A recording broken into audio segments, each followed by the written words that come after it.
നമ്മുടെ മാധ്യമപ്രവർത്തകന്മാർ മുഖ്യമന്ത്രിയോട് നിരന്തരമായി ചോദ്യങ്ങൾ ചോദിച്ച് അദ്ദേഹത്തെ ബുദ്ധിമുട്ടാക്കരുത്. നിങ്ങൾ ഇന്നലെയൊക്കെ അദ്ദേഹത്തിൻ്റെ ആ കവിതയുമായി ചോദിച്ച ചോദ്യങ്ങളൊക്കെ വല്ലാത്തൊരു അപ്രസക്തമായ ചോദ്യങ്ങളായിരുന്നു.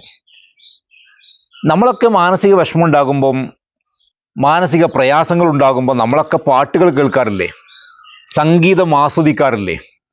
അത് നമ്മുടെ ഒരു മാനസിക സുഖത്തിന് വേണ്ടി നമ്മൾ ചെയ്യുന്നൊരു കാര്യമല്ലേ? അതുപോലെ മുഖ്യമന്ത്രിക്കും ചില മാനസികമായിട്ടുള്ള ചില സംതൃപ്തികളൊക്കെ വേണം. അദ്ദേഹം പറഞ്ഞതിലൊരു അർത്ഥമായിട്ടുള്ളൊരു കാര്യമുണ്ട്. അത് പത്രക്കാർക്ക് മനസ്സിലായിട്ടുണ്ടോ?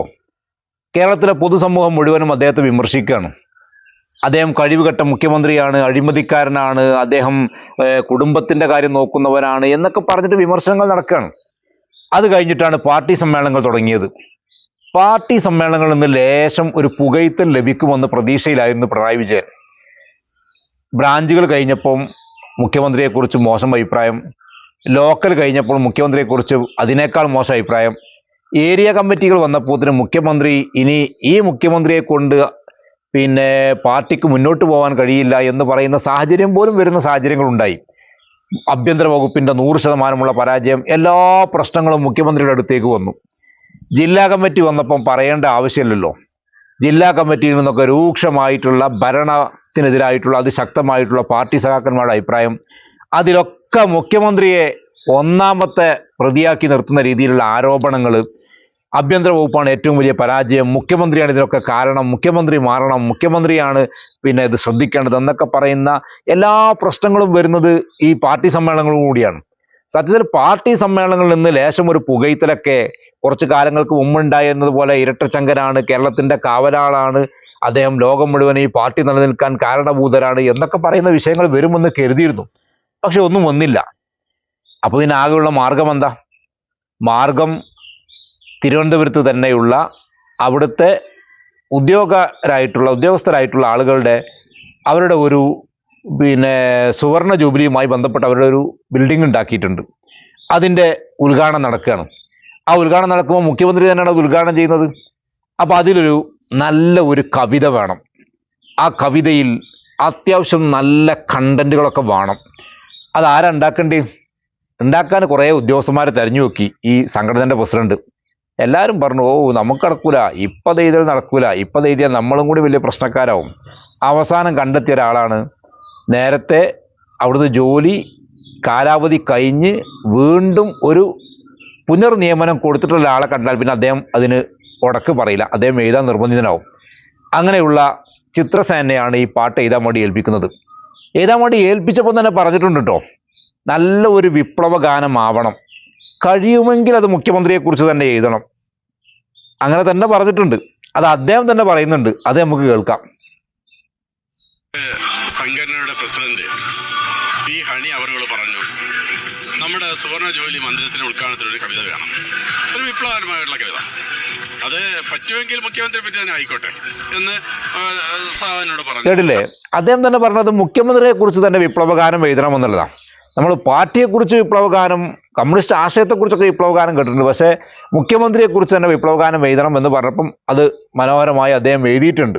അദ്ദേഹത്തിന് കിട്ടുന്ന രീതിയിലൊക്കെ അദ്ദേഹം എഴുതി.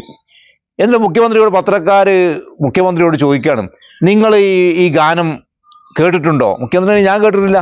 നിങ്ങൾ ആരെ എഴുതാൻ ഏൽപ്പിച്ചിട്ടുണ്ടോ? ഞാൻ ആരും എഴുതാൻ ഏൽപ്പിച്ചിട്ടില്ല. അത് ആരെങ്കിലുമൊക്കെ നല്ല മനസ്സോടി എഴുതിയതായിരിക്കുമെന്നാണ് മുഖ്യമന്ത്രി പറയുന്നത്. പാട്ട് എഴുതിയ ആൾ പറഞ്ഞത് സംഘടനയുടെ പ്രസിഡന്റ് പറഞ്ഞു, മുഖ്യമന്ത്രിയെ കുറിച്ച് തന്നെ എഴുതാൻ വേണ്ടി പറഞ്ഞു. ഈ സംഘടനയുടെ പ്രസിഡന്റും മുഖ്യമന്ത്രിയും തമ്മിൽ പിന്നെ യാതൊരു ബന്ധവും ഇല്ലാത്തതുകൊണ്ട് ഇവർ തമ്മിൽ കാണുകയോ സംസാരിക്കുകയോ ഒന്നും ചെയ്യില്ല എന്ന് നമുക്ക് അറിയുകയും ചെയ്യാം. മുഖ്യമന്ത്രി പറഞ്ഞ വാക്കുകൾ അതിലേറെ രസമാണ്.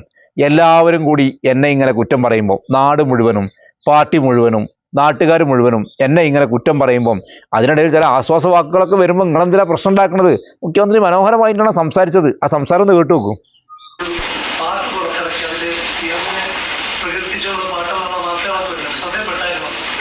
വാർത്ത വന്നതല്ലേ, വാർത്തയിൽ വന്നാൽ പിന്നെ നമ്മൾ ശ്രദ്ധയപ്പെടൂല്ലേ?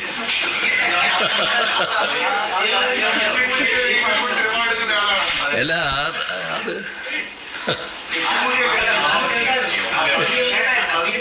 ആരെന്നറിയില്ല, എനിക്കറിയില്ല. ഏതാ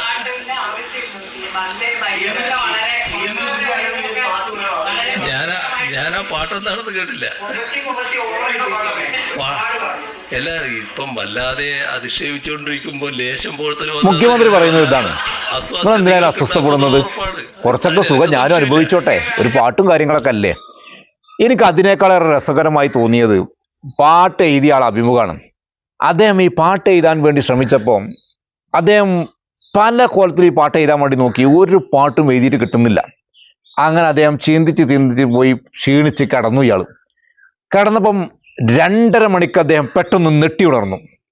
എന്നിട്ട് അദ്ദേഹം പിണറായി വിജയനെ മനസ്സിലേക്ക് ആവാഹിച്ചെടുത്തു.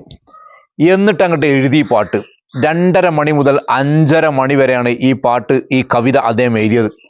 ഞാനിത് കേട്ടപ്പോൾ എനിക്ക് ചിരി വന്നത്, ഈ 2.5 മണി മുതൽ 5:30 മണി വരെ എന്ന് പറഞ്ഞാൽ നാട്ടുകാർ മുഴുവൻ ഉറങ്ങുന്ന നേരമാണ്, എല്ലാ കള്ളന്മാരും പുറത്തിറങ്ങുന്ന നേരമാണ്. സത്യത്തിൽ അത് കള്ളന്മാരുടെ ഒരു ബ്രാൻഡ് സമയമാണത്.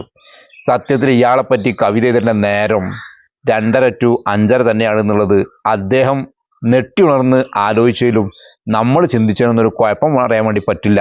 കാരണം എല്ലാ അഴിമതിയുടെയും കൊള്ളത്തരത്തിൻ്റെയും ഇന്ന് കേരളം കണ്ടതിൽ ഏറ്റവും വലിയ നേതാവായി നിൽക്കുന്ന ആള് സത്യത്തിൽ നമ്മുടെ മുഖ്യമന്ത്രിയാണെന്നുള്ളതിൽ നമുക്ക് ആർക്കും ഒരു അഭിപ്രായ വ്യത്യാസവും ഇല്ല.